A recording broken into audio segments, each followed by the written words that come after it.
Naririwa namin sa tabernakulo ang iyong mga salitang nagtuturo. Parito kayo sa akin, lahat kayo naghihirap at nagpapasa ng mabigat, at kayo ay aking pasisiglahin.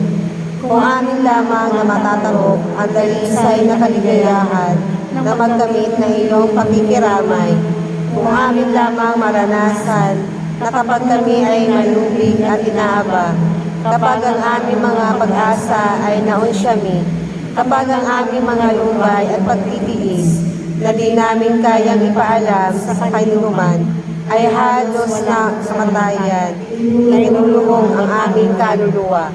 Pag wala kaming makita ng kahit na isa na makapaunawa sa amin, isa na makikaramay sa aming mga kahirapan, ipaalala mo sa amin na mayroong isa sa altar, isa na nakakaalam ng bawat sakit sa aming tanging kakalagahan, at tunay na nakikiramay sa amin.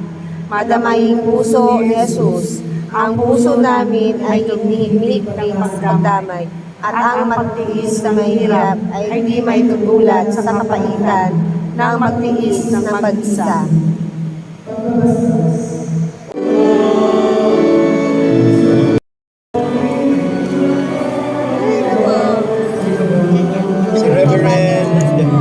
Reverend.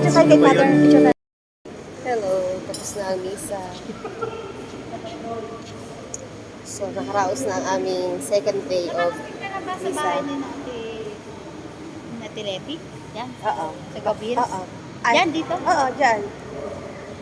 Basta kami. Ito na naman kami ni Sis Oli. O yan ang Hi. server namin. First reading. Kagabi siya nag-serve. Ako naman Ako ang... naman ngayon ang nag-serve. Ngayon, ako ang hindi nag-serve. Oo. Pero nagkamali ako. Sorry. Sorry po, San Lorenzo Ruiz. Ayan, hindi na naman ako...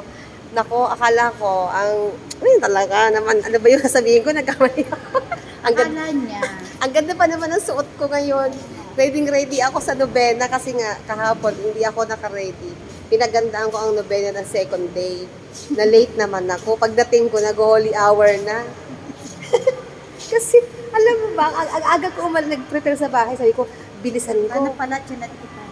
Nawala sa isip ko, akala ko, 5 o'clock talaga. Ayun, dumating ako dito 5 o'clock, tapos na. So, mag-nobena na lang ako sa bahay. Mag-nobena na lang ako sa bahay. And this, papatayin na niya ang Pinatake ko yung electric pan.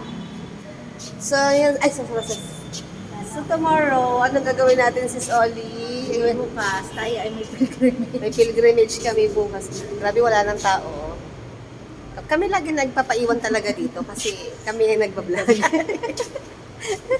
Tutuwa talaga ako. Ayan.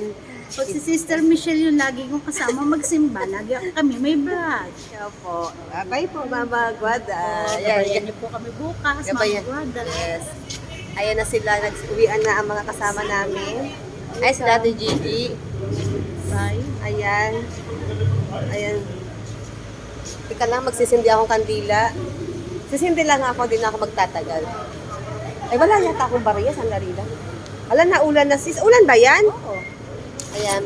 Bye-bye na si Solly. Bye, eto, nakapayong na kami. Bye-bye na, naulan na. O yan, uwi na nga ako. Bukas na ako magsindi. Bye-bye, sis. Bye-bye sa vlog ko. Bye-bye. Thanks for Bye-bye po. watching.